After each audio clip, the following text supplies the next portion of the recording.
Hello everyone, from this side Adarsh Kumar. Indian army के द्वारा technical main के लिए भर्ती निकाली गई है। टोटल 350 पोस्ट के लिए इस बार आपकी भर्ती निकाली गई है, जो कि टेक्निकल मेन का पोस्ट है। इसके लिए आपका ये 2026 का नोटिफिकेशन है। इस नोटिफिकेशन में क्या कुछ इंपॉर्टेंट जानकारी इन्होंने बता रखी है फॉर्म को अप्लाई करने के लिए, वो सारी चीज़ों के बारे में हम डिटेल में समझते हैं। उससे पहले एक बार वीडियो को लाइक कर दें, चैनल को सब्सक्राइब कर लें, सो दैट गवर्नमेंट जॉब से रिलेटेड अपडेट आपको सबसे पहले प्राप्त हो। इंपॉर्टेंट डेट की बात करें तो इंपॉर्टेंट डेट में अप्लाई करने का जो डेट है वो स्टार्ट आपका 24 जुलाई 2025 से हो चुका है। अभी आप इसको अप्लाई कर सकते हैं। लास्ट अप्लाई आप 22 अगस्त 2025 तक ही कर पाएंगे। तो 22 अगस्त 2025 से आपके पास टेक्निकल डिग्री है रिलेटेड आपका ट्रेड में, तो आप इसको ज़रूर से अप्लाई कर दें। ये अच्छी अपॉर्चुनिटी है आपके लिए कि इंडियन आर्मी का जो ये वैकेंसी है जिसके तहत आप एक इंडियन आर्मी में आपका जॉब पा सकते हैं। ठीक है, तो आपका लास्ट डेट आपका पेमेंट का क्या रखा है, तो 22 अगस्त 2025 ही आपका पेमेंट का भी लास्ट डेट। एग्ज़ाम डेट का ये जल्दी ही नोटिफिकेशन में रिलीज कर दिया जाएगा कि एग्ज़ाम कब होगी आपका इसके टेक्निकल मेन के पोस्ट के लिए। एडमिट कार्ड भी बिफोर एग्ज़ाम अवेलेबल करवा दिया जाता है। नियरली 8 से 10 दिन पहले ये आपको एडमिट कार्ड इनके ऑफिशियल वेबसाइट पे देखने को मिल जाएगा। अब रिजल्ट जैसे ही एग्ज़ाम कंडक्ट होगा उसके कुछ दिन बाद में, कुछ मंथ के बाद में आपको इसका रिजल्ट भी इनके ऑफिशियल इंडियन आर्मी का जो ऑफिशियल वेबसाइट है वहाँ पे आपको देखने को मिल जाएगा। तो एप्लीकेशन फ़ी कितना लगने वाला है इस फॉर्म को अप्लाई करने के लिए, तो यहाँ पे क्लियरली बता रखा है कि आप टेक्निकल मेन के पोस्ट के लिए इंडियन आर्मी में अप्लाई करते हैं तो कोई भी यहाँ पे एप्लीकेशन फ़ी नहीं पे करना होगा। तो ये बहुत ही इंपॉर्टेंट अपडेट है कि आपको कोई यहाँ पे पेमेंट की ज़रूरत नहीं पड़ रही है। सिर्फ आपको थोड़ी खर्च होगी कि एग्ज़ाम जब देने जाएंगे उस टाइम में आपको थोड़ी खर्च होंगी, लेकिन ये अच्छा अपॉर्चुनिटी भी है, अच्छी से सैलरी भी होगी इसमें, है ना, अच्छी ग्रेड होगी, अच्छी रेपुटेशन होगी।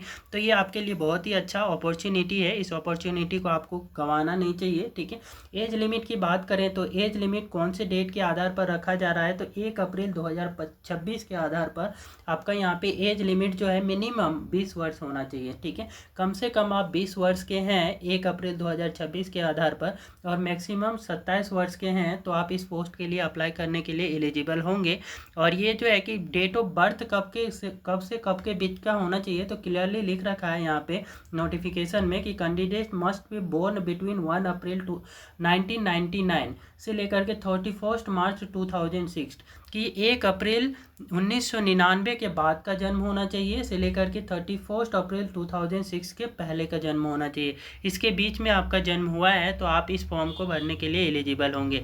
इंडियन आर्मी आपका एज रिलैक्सेशन भी प्रोवाइड करता है, बट ये एज रिलैक्सेशन जो है टेक्निकल मेन के लिए यहाँ पे एज पर दी प्रोविज़न प्रोवाइड किया जाएगा। जो रेगुलेशंस हैं उसके आधार पर प्रोवाइड किया जाएगा कि यदि आप यहाँ पे कैटेगरी से बिलोंग करते हैं तो उसके लिए कुछ आपका वो सर्टिफिकेट्स होना चाहिए, उसी के आधार पर एज रिलैक्सेशन आपको यहाँ पे दिया जाएगा। ओबीसी, एससी, एसटी, ठीक है, उसके लिए। तो Indian army SSC technical main का ये 2026 का नोटिफिकेशन में टोटल जो वैकेंसी है वो 350 पोस्ट के लिए इस बार आपका वैकेंसी रिलीज की गई हैं। जो इसमें आप यहाँ पे ब्रांच वाइज चेक कर सकते हैं कि कौन से ब्रांच के लिए टोटल कितनी पोस्ट है। तो सिविल के लिए यहाँ पे 75 पोस्ट है, और वही आपका कंप्यूटर साइंस के लिए 60 पोस्ट हैं, इलेक्ट्रिकल के लिए 33 पोस्ट है, इलेक्ट्रॉनिक के लिए 64 पोस्ट है, मैकेनिकल के लिए 101 पोस्ट है। सबसे ज़्यादा यहाँ पे मैकेनिकल वालों के लिए यहाँ पे पोस्ट हैं, 101 पोस्ट है। ठीक है, और मिसेलेनियस इंजीनियरिंग स्ट्रीम से करते हैं तो इसके लिए आपका 17 पोस्ट आपका यहाँ पे अवेलेबल है। तो ये डिफरेंट पोस्ट हैं। अब यहाँ पे क्वालिफिकेशन भी जानेंगे कि सिविल के लिए आप अप्लाई करना चाहते हैं तो क्या क्वालिफिकेशन मांगा गया है, कंप्यूटर साइंस वालों के लिए क्या क्वालिफिकेशन है, उसके बारे में डिटेल में समझते हैं। ठीक है, तो सिविल के जो भी कैंडिडेट हैं, तो अब सिविल के ब्रांच से आप अप्लाई करना चाहते हैं तो आपके पास में सिविल इंजीनियरिंग का डिग्री होना चाहिए, या फिर आपका स्ट्रक्चरल इंजीनियरिंग से भी आपने कर रखा है ग्रेजुएशन इंजीनियरिंग। ठीक है, तो आप यहाँ पे इस पोस्ट के लिए अप्लाई कर सकते हैं। सिविल इंजीनियरिंग स्ट्रक्चरल से कर रखे हैं तो भी कर सकते हैं। आर्किटेक्चरल इंजीनियरिंग वाले भी आपका सिविल से अप्लाई कर सकते हैं। कंप्यूटर साइंस में कौन कौन से स्टूडेंट यहाँ पे अप्लाई कर सकते हैं, तो ये इसके लिए जो क्वालिफिकेशंस मांगा गया है, कंप्यूटर इंजीनियरिंग के वाले कर सकते हैं, कंप्यूटर साइंस वाले स्टूडेंट भी यहाँ पे कर पाएंगे, और कंप्यूटर साइंस इंजीनियरिंग वाले स्टूडेंट भी इसके लिए एलिजिबल होंगे कंप्यूटर साइंस के स्ट्रीम से आपको अप्लाई करने के लिए। कंप्यूटर साइंस एंड इंजीनियरिंग के स्टूडेंट और साथ ही इंफॉर्मेशन साइंस एंड इंजीनियरिंग वाले स्टूडेंट इसके लिए अप्लाई कर पाएंगे। इलेक्ट्रिकल के ब्रांच से आप अप्लाई करना चाहते हैं तो कैंडिडेट के पास्ट में इलेक्ट्रिकल इंजीनियरिंग का सर्टिफिकेट होना चाहिए, या फिर आपका electrical engineering electronic and power से होना चाहिए, या पावर सिस्टम इंजीनियरिंग से भी कर रखे हैं तब भी आप एलिजिबल हैं। इलेक्ट्रिकल और इलेक्ट्रॉनिक्स इंजीनियरिंग कर रखे हैं तो भी इलेक्ट्रिकल से आप अप्लाई कर सकते हैं, ठीक है। तो इसमें कुछ इंपॉर्टेंट नोटिस दे रखा है कि दे में also all degree applied electronics and instrumentation engineering, ठीक है, ये वाले भी एलिजिबल होंगे इलेक्ट्रिकल के ब्रांच से अप्लाई करने के लिए। Electronics and instrumentation engineering and electronics and instrumentation and control engineering, ये वाले सारे स्टूडेंट जो हैं जिनके पास में इनमें से कोई सा भी डिग्री हो वो इलेक्ट्रिकल के स्ट्रीम से अप्लाई करने के लिए एलिजिबल होंगे।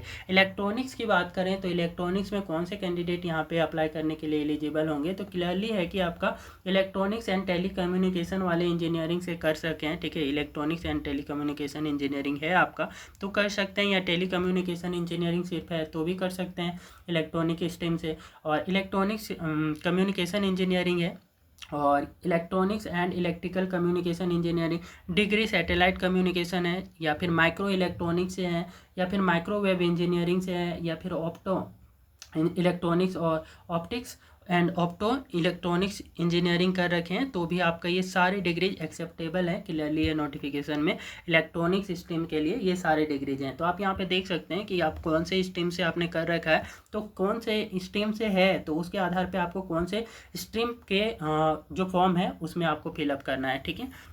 मैकेनिकल में बात करें तो मैकेनिकल में कौन कौन से स्टूडेंट फिलअप कर सकते हैं, तो मैकेनिकल इंजीनियरिंग वाले तो कर ही सकते हैं। मैकेनिकल मेकाट्रॉनिक इंजीनियरिंग कर रखे हैं तो भी आप कर सकते हैं। मैकेनिकल एंड ऑटोमेशन इंजीनियरिंग कर रखे हैं तो भी कर सकते हैं मैकेनिकल ब्रांच से।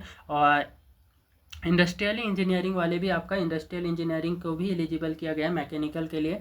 और डिग्री इन ऑटोमोबाइल इंजीनियरिंग, तो ऑटोमोबाइल वाले भी स्टूडेंट मैकेनिकल से ही अप्लाई करना है। ऑटोमोबाइल मेंटेनेंस एंड इंजीनियरिंग वाले भी मैकेनिकल से ही अप्लाई करेंगे।